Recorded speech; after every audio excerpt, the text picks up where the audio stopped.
YCP ప్రభుత్వ హయాంలో జరిగిన అనేక కుంభకోణాలు ప్రస్తుతం వెలుగు చూస్తూ ఉన్నాయని మాజీ ఎమ్మెల్సీ డొక్కా మాణిక్య వరప్రసాద్ విమర్శించారు. నర్సరావుపేటలో సోమవారం ఏర్పాటు చేసిన విలేకరుల సమావేశంలో డొక్కా మాణిక్య వరప్రసాద్ మాట్లాడుతూ ఉప ముఖ్యమంత్రి పవన్ కళ్యాణ్ కాకినాడ పోర్టులో పర్యటించిన సమయంలో 1 కోటి టన్నుల బియ్యం కుంభకోణం వెలుగు చూసిందని ఆరోపించారు. పేద ప్రజలు వినియోగించే బియ్యం దోచుకోవడం చూశామన్నారు. 50,000 కోట్ల రూపాయల సంపదను పోర్టుల ద్వారా తరలించిన గత ప్రభుత్వ అవినీతి పరులను వెలికి తీయాలని కోరారు. అంతకుముందు చీప్ లిక్కర్ అమ్మి పేదల ఆరోగ్యాన్ని కూడా పాడు చేసిన వైసీపీ ప్రభుత్వంపై దుమ్మెత్తిపోశారు. గత వైసీపీ హయాంలో అనేక కుంభకోణాలు జరిగాయి.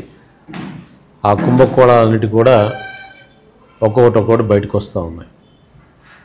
నిన్న బియ్యం కుంభకోణం బయటకు వచ్చింది.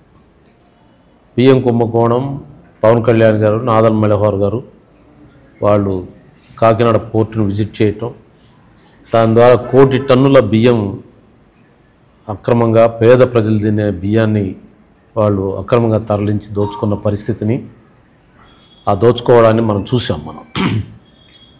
అంతకుముందు సారా కుంభకోణం, మద్యం చీప్ లిక్కర్ అమ్మి పేద ప్రజల ఆరోగ్యాన్ని పాడు చేయటమే కాకుండా వాళ్ళ డబ్బులు దోచుకోవటమే కాకుండా వాళ్ళ ఆరోగ్యాన్ని కూడా పాడు చేసిన పరిస్థితిని మనం చూసాం. కనుక నా విజ్ఞప్తి ఏంటంటే వీటన్నిటిపైన తొందరగా విచారణ జరపాలి, నేరస్తులను వెంటనే శిక్షించే విధంగా చర్యలు తీసుకోవాలని చెప్పి నేను విజ్ఞప్తి చేస్తూ ఉన్నాను.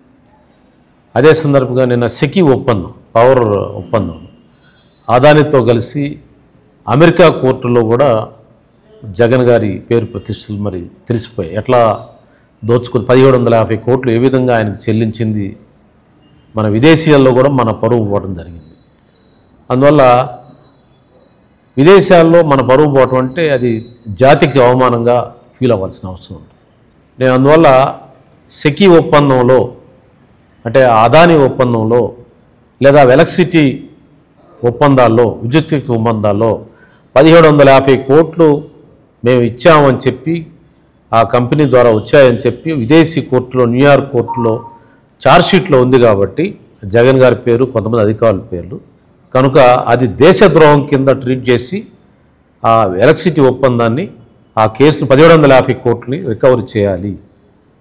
ఆ దాంట్లో ఉన్న నేరస్తులపై దేశద్రోహం కేసు పెట్టాలి. అదేవిధంగా బియ్యం కుంభకోణం, 1.5 కోటి పైచిలకు టన్నుల బియ్యాన్ని నీకు కృష్ణపట్నం, మచిలీపట్నం, నీకు కాకినాడ, ఇవన్నీ పోర్టుల ద్వారా, వైజాగ్ పోర్టుల ద్వారా దోపిడీ చేశారంటే అది సుమారు 50,000 కోట్ల రూపాయల సంపద. అది పేద ప్రజలు తినే ఆహారం.